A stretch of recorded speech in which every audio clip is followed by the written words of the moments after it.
This is Pan-African Student Voice. We are Africans. We owe our being to the hills and the valleys, the mountains and the plains, the rivers, the deserts, the trees, the flowers, and the ever-changing season that define the face of our native land. Africa must revert to what it was before it was divided.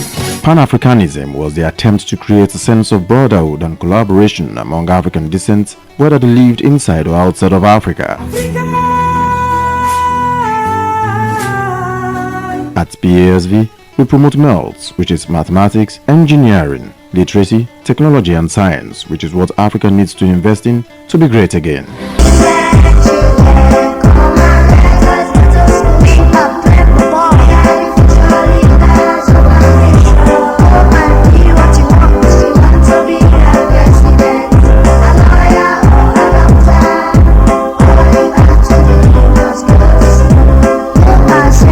Where I studied in the university, the Kwame Nkrumah University of Science and Technology in Kumasi, Ghana, and finished up my studio art degree.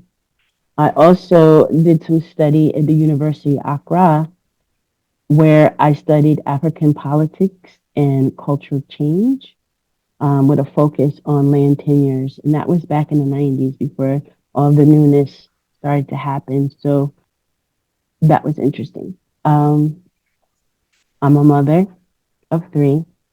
I've been an educator in the Rochester City School District for 23 years, going on 24 now. I recently started a new career path as an artist.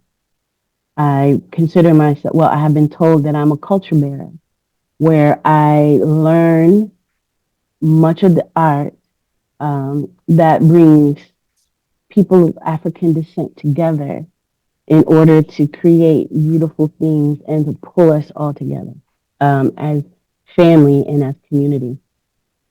So I worked with as an artist, I worked with the Black Indians of New Orleans, in Louisiana, and I've also worked with the Puerto Rican mask making culture in Puerto Rico with Mr. Kenneth Melendez. And I've also studied extensively on mask making traditions for the past 6 years. So through my art, I have learned how to be amongst the people of African descent in the diaspora. By doing that, I can see that one of the most important things of being a Pan-Africanist is that we love to communicate with one another. We love to work together and we love to build. So for me, in my personal philosophy, relationship is the most important aspect of Pan-Africanism. Due to the great scar on humanity of the transatlantic slave trade, there have been some interruptions in those relationships. The biggest interruptions for many of us, especially here in America, is the interruption of the relationship with ourselves. In order to be strong mothers, fathers, parents, sisters and brothers, we need to know and understand what actually happened to us. So knowing history and the history of what happened to us and the history prior to the transatlantic slave trade is so important.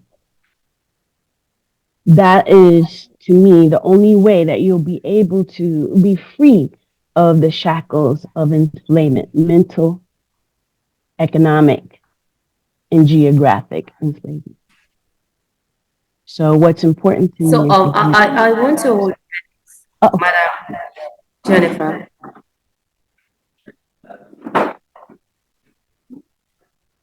So, what brought up the idea of Pan-Africanism? Owing to the fact that through your bio, we see that you schooled in America and most of your life is spent outside. What actually prompted you to go into Pan-Africanism? How did it come about? So what started for me is that I'm from, I was born in Morristown, New Jersey, very close to 35 minutes outside of Manhattan. So I was around Black culture as a child, and I loved it. So when the opportunities that came up for my older sister, who was 10 years older than me, she loved to dance. And so we learned traditional dance, and she brought me with her, a 2 year old, you know? So I've been dancing traditional African dances from Ghana, Sierra Leone, Senegal, since I was two. Um, and in college, I also continue to learn the traditional dances that Professor Dr. Opoko from the State University of New York had to teach us. And even to the point where I went to Ghana and saw him teaching at the University of Ghana, which was like one of the highlights of my life is to be able from 11, because when my sister was in college, she first introduced me to Dr. Opoko when I was 11. Then when I went to college, I had him as a professor. So to me, always gravitating towards Black culture, that is what got me to think as a Pan Africanist, because we're all Black, we're all African, and it's important that we're able to work, play, and pray together so that we can move forward. So that's what got me into Pan Africanism and Kwanzaa. I forgot about Kwanzaa. Kwanzaa was something that was introduced to me as a small child. So Kwanzaa, those principles from the Kiswahili words, the Nugusu Saba, are things that I've always tried to practice myself. And I look for people um, that practice them as well.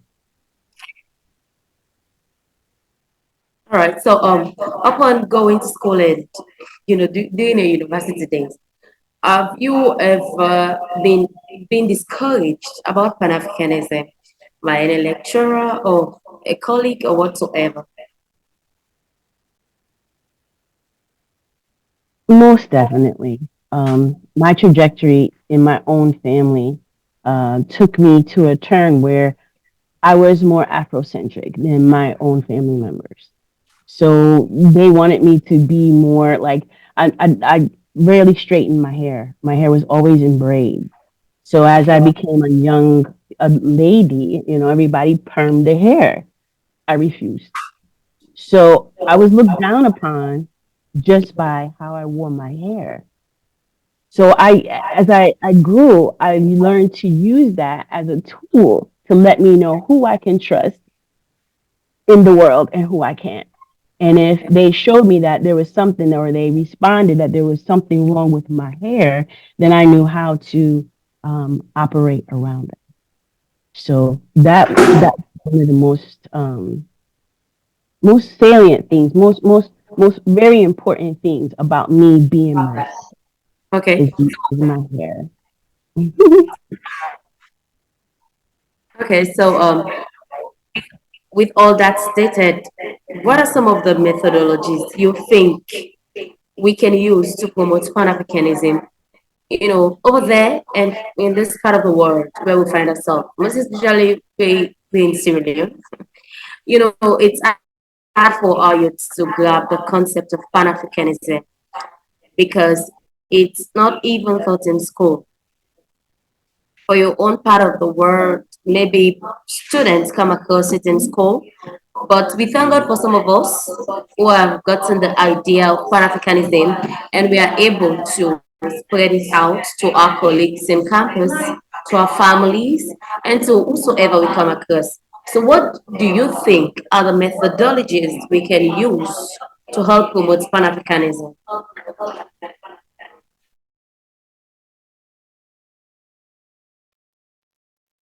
All right. So first and foremost, the first method I would use is to be able to identify the cultural knowledge that we have that is not borrowed from anyone else's. Who are we? That first self-exploration and exploring others that you've been raised around. Who are we really? And how do we relate? So making sure that we know the core values of what being Black and being African are. From those core values, then you'll be able to see the ideologies, the how we relate. And the next one is making sure that you know how and who to relate to. So self-knowledge is number one. Identifying what those core values are that make us all African, because that's where we should operate. So that's the second value would be the relationship, how we relate to one another. And as we're relating, is that orientation of the core values of our ancestors? Because we can't move forward without that. If we move forward with someone else's ancestors' core values, we'll never make it. Okay? So the third thing that I would say is, like, after we identify the core values, we start relating based on what is going to give us practice to be able to take care of ourselves as a group of people, Black people, not only wherever we are on this globe, but as we come back, we always have to remember our origin. We have to remember our core values, because even though I'm here in America, my own family doesn't think I belong here. My blood family thinks that I'm a foreigner because of who I am inside. And that's how I've always operated. So we have to get back to that. And we cannot put on somebody else's culture that's not ours, because it's going to be ill-fitting. We won't be able to sustain ourselves, our families, and our community before we can go pan, before we can go global, and before we can even come back home. We cannot come back home to the continent with somebody else's ideas. That would be impossible. So it's all about knowing who you are, where you come from, knowing those core values, and how you relate within yourself and others, so that we can be able to take care of ourselves using our resources. Feeding and making sure that we can feed ourselves with our own mechanisms and prosper from them. Miriam, are you there?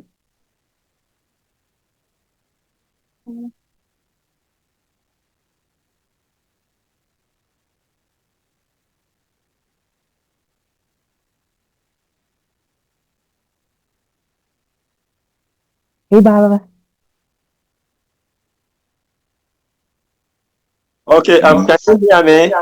Can you hear me? I can. Hello, Prince. How are you? Okay, yes, talking about Pan-Africanism and what we stand for. At the beginning, Mr. Akuna mentioned that our premise is NELS, which is math, engineering, literacy, technology, and science. And also, one of our objectives is to promote African unity. And part of the reason for this meeting today, as I understand, is to see whether we can, or how the African American community can contribute to the promotion of the unification of Africa. I believe that for racism to diminish, for people to have respect for African people all over the world, we have to have some kind of power to protect the Black race. I don't like to talk about race in that sense, like Blacks versus white. But for now, I think Black people need some kind of power to show that if the African people are abused, no matter where they are, somebody can speak out for them. For now, we have no one. If Africa should unite, then we will have the people power, and then we will have the type of technology we would need, because we need heavy industry. Countries can come together so we can build heavy industries, and we will need military might. What do you think of that? I mean, on a macro level, a macro level, a large level, that sounds like taking care of family. We make sure that we have all the resources necessary to be able to sustain our people, our children, our families. So when I see that, on a micro and a large scale. And power, you got to have power. If you're not strong, if you're not able to protect yourselves, then you're always going to fall victim. The continent has so many resources, and I love what is happening over there with Burkina Faso, Mali, Kenya, South Africa, and others. And I want to be a part of that. Numero uno. Even from here, even with Dr. I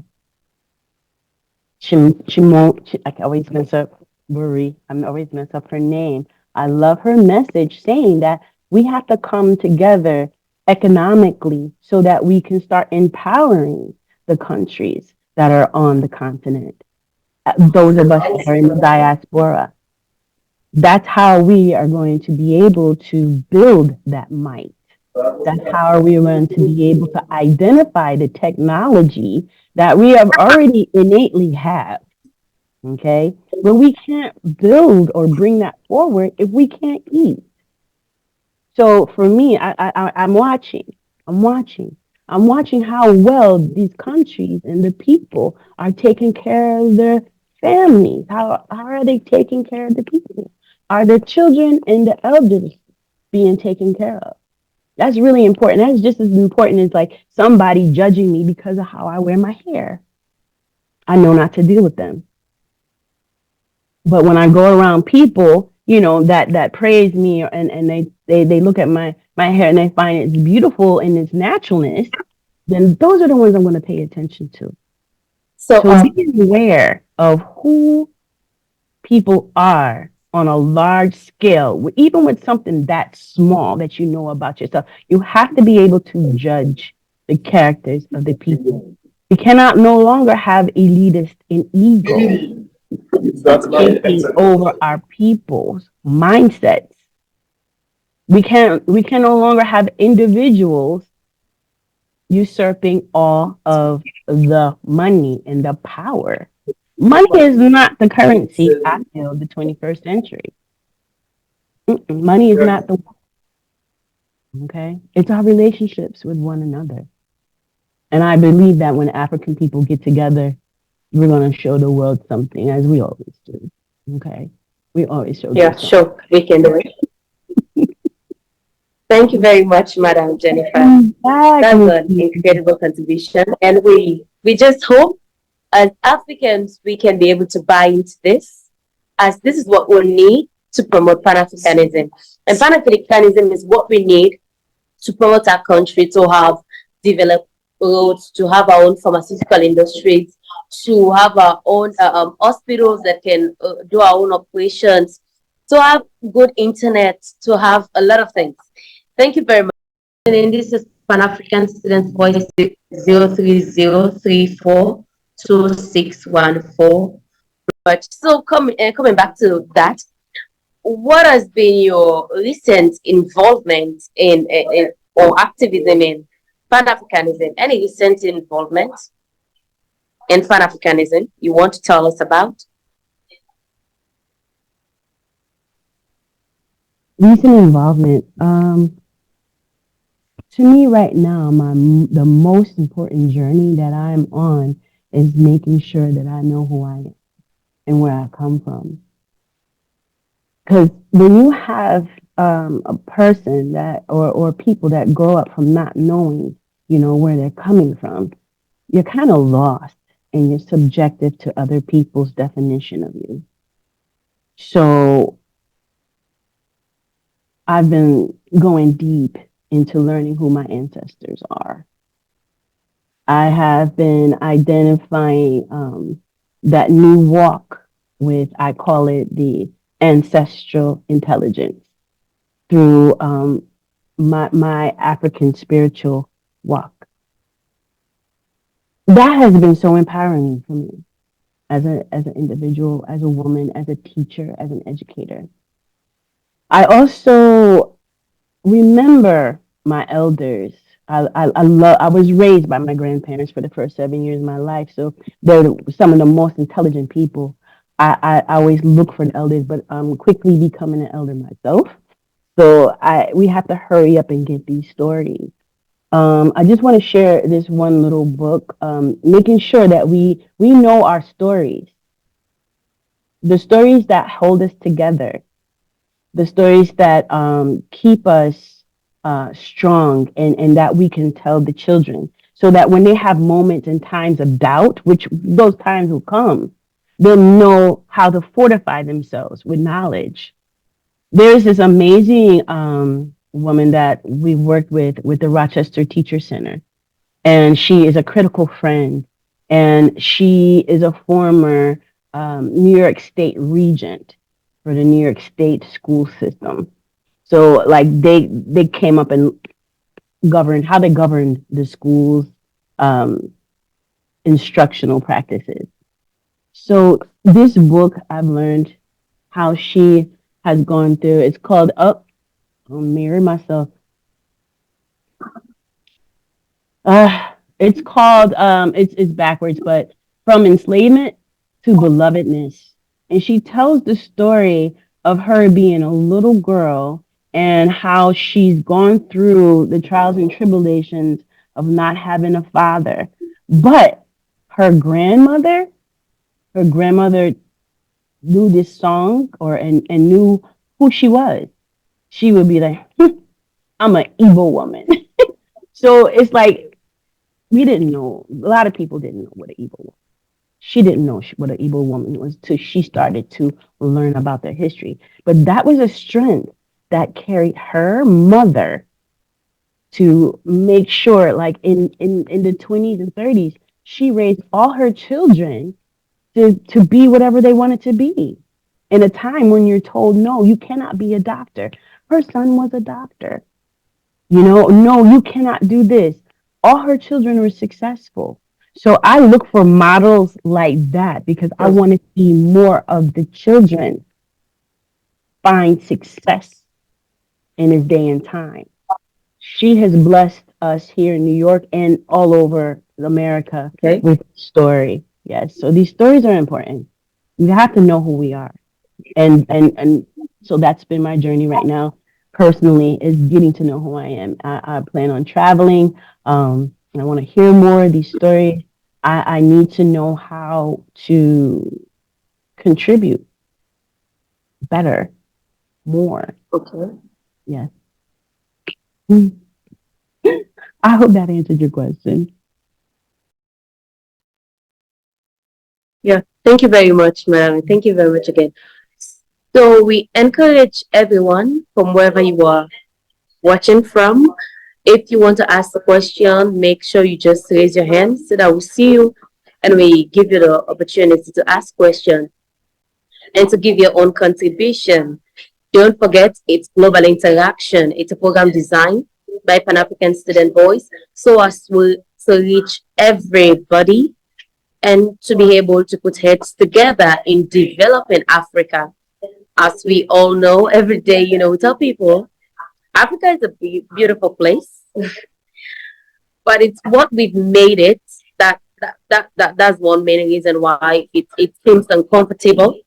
We have a student here who always want to wake up to just rise up from nowhere and appear at at the United States to appear in other countries. They are leaving us because of what we've made our country. But with these programs and with a lot of sensitization and Pan Africanism, we can be able to make Africa a better place. So at the end of the day, we'll not leave our beautiful countries to go over there and not come back.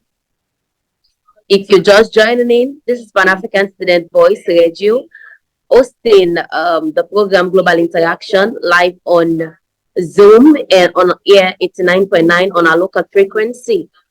And we encourage sponsorship at least $100. As we know, putting all these things together, it's finance. So I have my co-host, Abubakar O. Kamara, over to you. Yes, so good afternoon again. I want to know if there are any challenges you've faced and what are these challenges, as a Pan-Africanist, and how do you cope with these challenges? That was a really good question.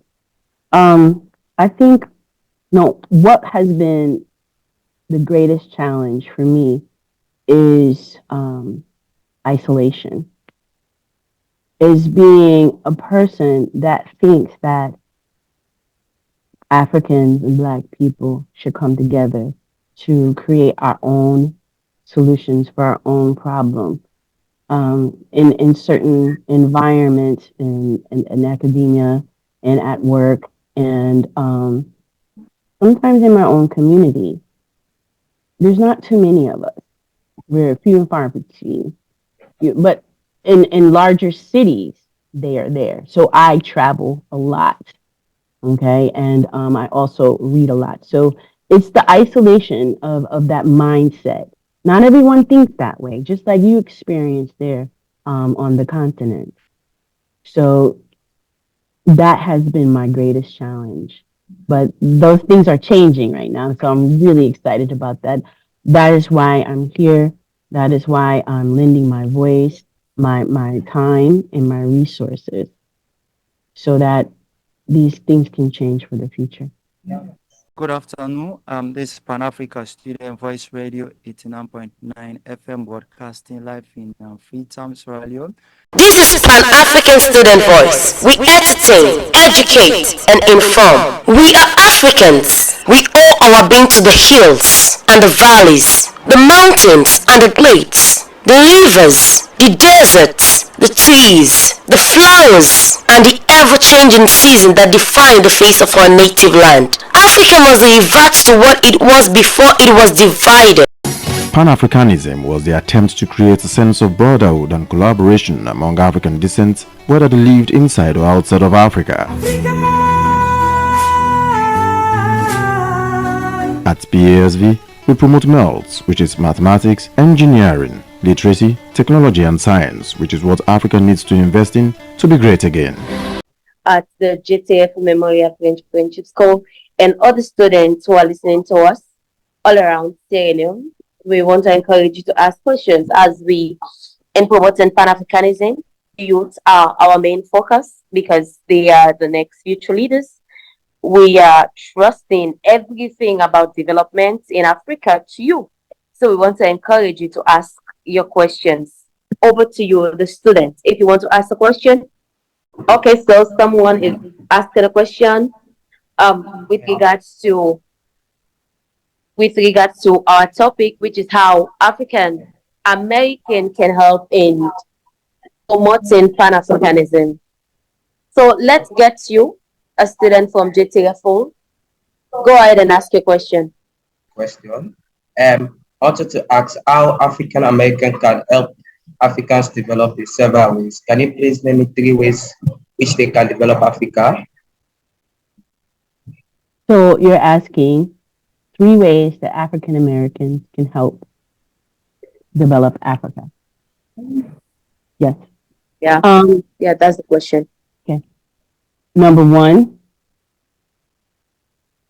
come home, come back to the continent, and get to know the people and especially the children there and the students, especially those of us that are in academia.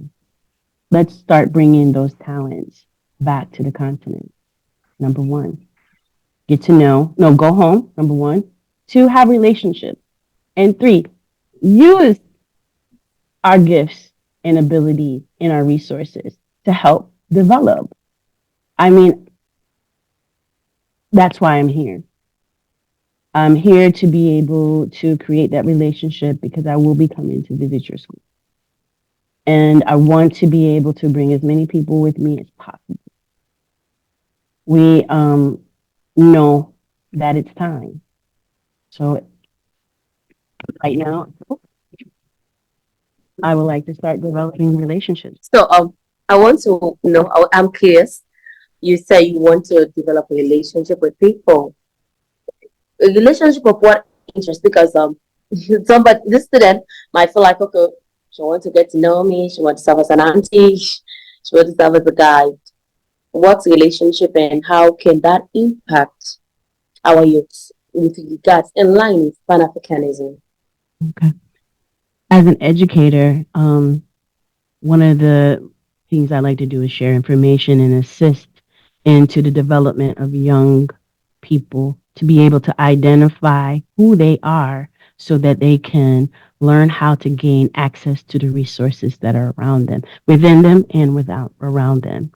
So as an educator, I can, use that. But the first thing as an educator in family and consumer sciences, which is under career and technical education, is to develop interpersonal relationships, how to be able to guide young people to have the relationship with self so that they can identify who they are and the skills and the abilities that they gravitate towards. So they won't waste time guessing what they need to do and be able to be strong in knowing who they are and to continue to assist that process.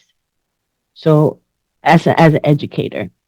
Second thing, as an artist, um, art is more than creating beautiful things. Art is a way of expanding how you think about something.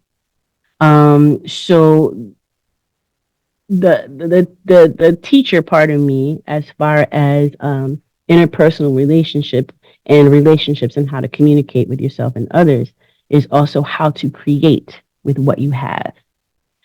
That is something I really can't like point to unless I'm there with you, because everyone has their own path. Everyone has their own skills and ability that they're born with. So when I say I have to be with you, I truly have to, get to know you to be able to see the many areas of who you are and then to assist you to bring those to the surface. So when I say I have to come see you, I have to be, that's what I mean. Okay. So as an artist, I think that's how I think. I think on different levels simultaneously. And I have to be seeped into that environment. And I have to be seeped into that knowledge in order to use it. I can't just put it in my head and then what? So learning how to get knowledge and apply it. And how does that knowledge, or what particular knowledge do you want to gravitate towards? So that right there is the most important thing. What needs to be done? I have to be able to see what needs to be done. And then I can insert Mama Jenny or Mama Shola there. Okay. Pan-Africanism was the attempt to create a sense of brotherhood and collaboration among African descent, whether they lived inside or outside of Africa. Hello, my people. This is Rahim the Wizard Rara. When I'm in Sierra Leone, I listen to the Pan African Radio on 89.9 FM. This is Pan-African Student Voice. We entertain, educate, and inform. This is Pan-African Student Voice. We entertain, educate, and inform. This is Pan-African Student Voice. We entertain, educate, and inform. Okay, yes, I have a question. All right, thank you very much. Yes, okay. Yes, Jennifer. Okay. The question is, I'm very delighted that presently more young people are getting interested in Pan-Africanism. Because when we were growing up, you could hardly hear people talk about Pan-Africanism. But now a lot of young people are talking about Pan-Africanism. So, but they're talking about it, and a lot of them do not know the history of Pan-Africanism or the objective of Pan-Africanism. And I was talking to, I don't know if you know Mr. Edmondson, an old man yesterday, we were talking, and he made some suggestion. I said that, okay, you have radio stations, and you're trying to promote Pan-Africanism, you're trying to promote males, you're trying to promote African unification. So the best way to do it is through literacy, writing more literature on it, having stories, telling stories through, and talking about Pan-Africanism, through our music. And also he suggested, he said, why don't we start making movies or dramas that has to do with Pan-Africanism so that people can get, especially young people, or people who do not have time to do a lot of reading, can get more knowledgeable about what we stand for or what we're after. And what is your thought on that? Being able to tap into using the media and word is very important. And using music to draw people in to get to know more about Pan-Africanism, geography, using the social media platform, YouTube and TikTok, has done so much for everybody in the world. So being able to tell that story is attractive. So we love beauty. It's part of our core. It's a part of, my Baba would say, our Asili. So we have to make it attractive to the young people. And it's very important. And that is a technology, being able to produce those movies, being able to produce those plays, being able to write those stories, and then using the platform while we have it to promote it. I just learned last week, I'm always learning, that there's a lot of young African people that think Jamaica is on the continent. So we have to get the right information out there. Yeah. So also, I know you're an artist, and I know that. And what about doing more artwork and using illustration, different type of illustrations, especially like during Kwanzaa, to have more Kwanzaa cards out there, even during the holidays, during Black History Month, to for us to have more postcards and stuff like that with artwork of that depicts Pan-Africanism or things that we stand for. Agreed. One of the things about Kwanzaa, Juneteenth, and other like the federal holidays that are here, actually Kwanzaa is pan-global. Mass producing something is not a thing. Kwanzaa gifts should always be handmade. So they don't, I mean, mass producing, that's why you don't see a lot of things that are out there. But a lot of people don't know that. I think that came up last year when, I think it was last year, when there's a big department chain called Walmart. They started advertising Juneteenth ice cream. It was a big uproar because they do not, the others do not get to capitalize on what we're trying to do as Pan-Africanists and as African people. They cannot. So these are some of the things. I don't know, are there any artists out here? But yeah, many of us, especially, there's so many different festivals here in America. And I know there's festivals there where people come and they desire to have things from the continent. They desire to have jewelry. They desire to have kente. This kente that I'm wearing is 26 years old. 26 years old. And I will bring it out on special occasions. And it's just like, I tell people, I said, cotton from the continent is different. 26 years old. So I like handmade things. I like things that are authentic. Many people do. And that's another shift that we have to get to, is stop making sure that the things that we do use, and especially our cultural things, are things that can sustain and last. So, yeah. As an artist, that's how I feel. I have adinkras all over my house. Those are pictorial affirmations. So like over my shoulder here, you might see the Sankofa bird.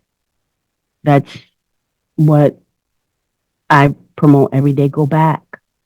Go back to your past and fetch it. Go fetch the best of who you are to bring it to your present so you can make a better tomorrow for yourself and others. I hope I answered that well. Okay, thank you. You're welcome. I don't have a question, but I did see if I can get my thing going. Wanted to offer a comment if you are accepting of that first. Ekushe Mama Adesola for your efforts to connect and for the mission of Pan-Africanism. It is very powerful and very important. A couple of things come to mind. One is a quote by the great Marimba Ani, who is a Pan-Africanist. She says, "Our power is in our connectedness." And that emphasis on power being in our connectedness is critical. There's nothing but water that separates us. As we look here, we see the variations of our beautiful skin, and we have to understand that we are connected across the waters. It was only the enslavers who put in effort to disconnect us. I also wanted to reference two authors, two books. One is Cultural Misorientation by Kobe Kambon. Again, that's Cultural Misorientation by Kobe Kambon. And this book talks about the importance of us as African people being able to stay connected to our cultural identity, not get caught up in the look and the beauty or the sparkle of American culture, but understand that African culture is primary and that we have to do away with Western ideology. As Pan-Africanists, we have to understand, like Mama Adesola said and Mama Jennifer said, that we have to understand who we are. When we understand who we are, and that's not just on the surface level, that's spiritually as well. When we understand who we are limitless. We have to be and maintain our connectedness. That means we accept the idea or the notion that only the water separates us.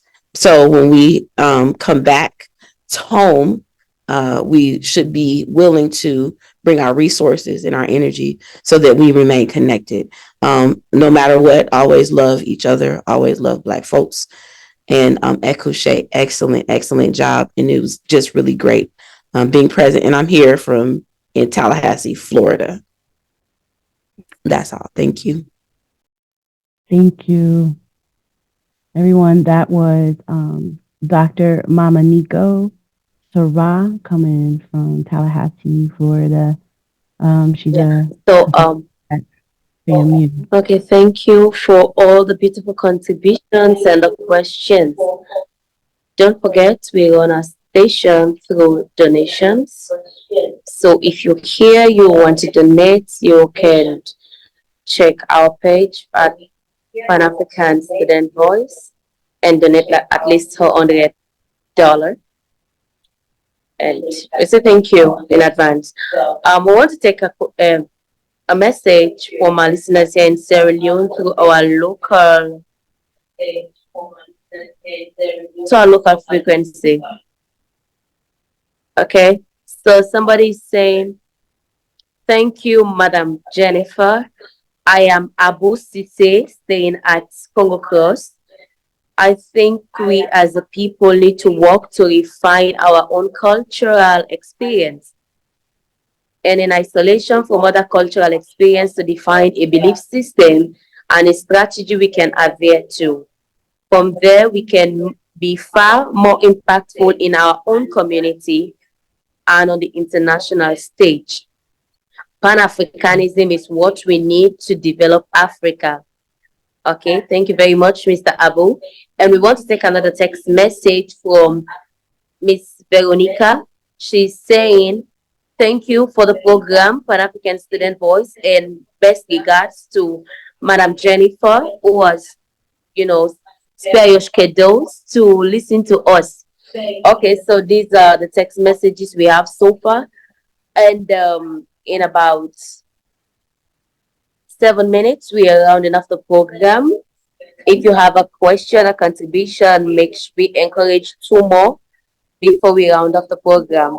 And to our host, Madam Jennifer, I don't know what you have to say to young people listening to you that are facing some arguments, disbelief, or Down syndrome, because Pan-Africanism has been existing for quite a long time. But somebody might want to ask, why is it so slow? Why hasn't it kicked up? Why hasn't things happening as how they want it? So I don't know if you can help them to strengthen their faith that we are coming there. It's just little by little. As you people have rised up, African Americans, to make this work, we believe that as Africans we can do it. So what can you say to these young youth who are listening to you now? That is such a amazing comment right there, or statement. Young people, listen. Not only do you need us, but we need you. We need to see that you are moving and striving in your own greatness. Don't look for other people outside of you, because it'll never fit. It'll never work. It's just like wearing something too big that will not flatter who you are, or wearing something too small. As you go outside, you're going to be noticed. So make sure that you are the role model that you want to see. Make sure that you tell us, the elders, what you need. Because we can't guess. So communication is key. Okay? My youth. My youth. Love each other. Love each other. And forgive. Forgive.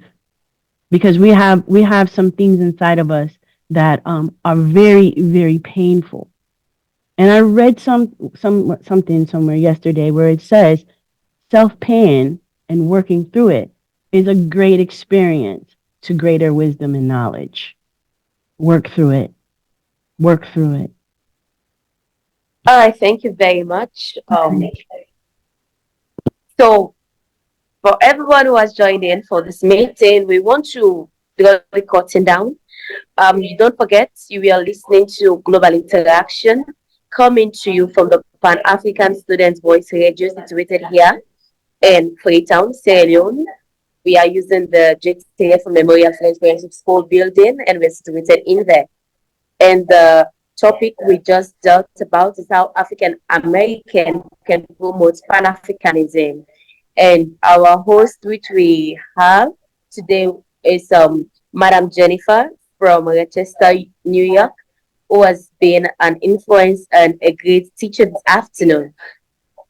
Don't forget Pan African Student Voice, 89.9 FM, which is our local frequency, and we promote MELT, which we believe is a missing link in Africa. We believe that if students in Africa can embrace mathematics, engineering, literacy, technology, and science, then Pan Africanism will be easy work to do. So before I go to cutting down, I want to give you this poem. It's titled "Do Not Fear the Past" by Zuhura Sengem. It says, "Do not fear the past. It is painful, but it is real. Blood was split and people died, but love and unity had survived."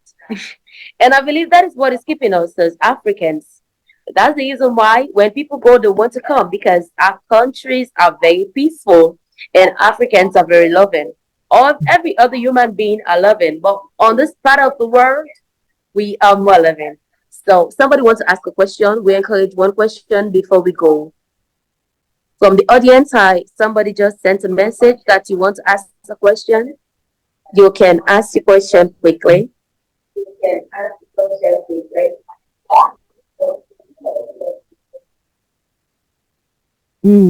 Okay, so the question is, why do other countries fight? That's a good question. Other countries fight because they want something. They usually want to fight because they want something that somebody else has, or they want to fight because I want to say mentally, emotionally, they're not strong. And so they have to use physical brute force to be able to make something happen. Now, on a good note, fighting is also necessary for protection, to be able to protect what you have. So there's two sides of that. But we also need to learn how to get along. Basically, it's just like learn how people to stay in their own corners. You have your stuff over there.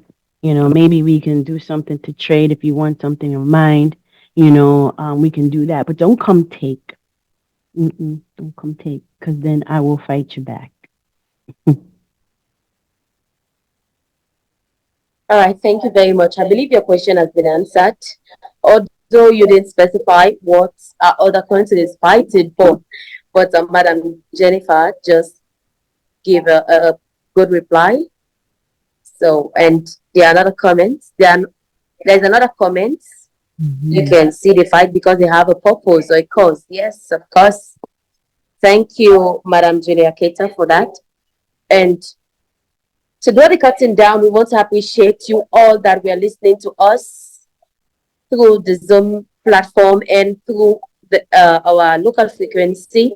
We want to appreciate you for your time. We want to thank Madam Jennifer Jones, who has helped us to understand Pan-Africanism and what we can do as Africans, as American Africans, to all promote Pan-Africanism in Africa.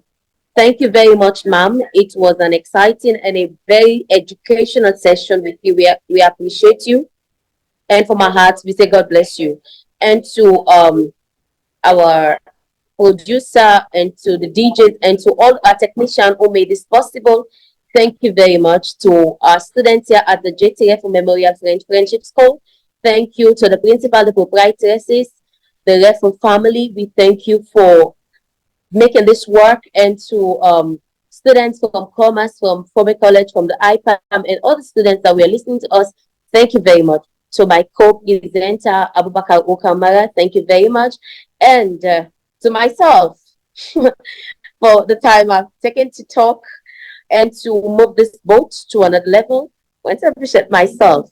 And my last word for today is Africa must revert to what it was before the imperialities divided it. And the only way we can do that is when we come together as Africans and be able to focus on all what we've been taught here today.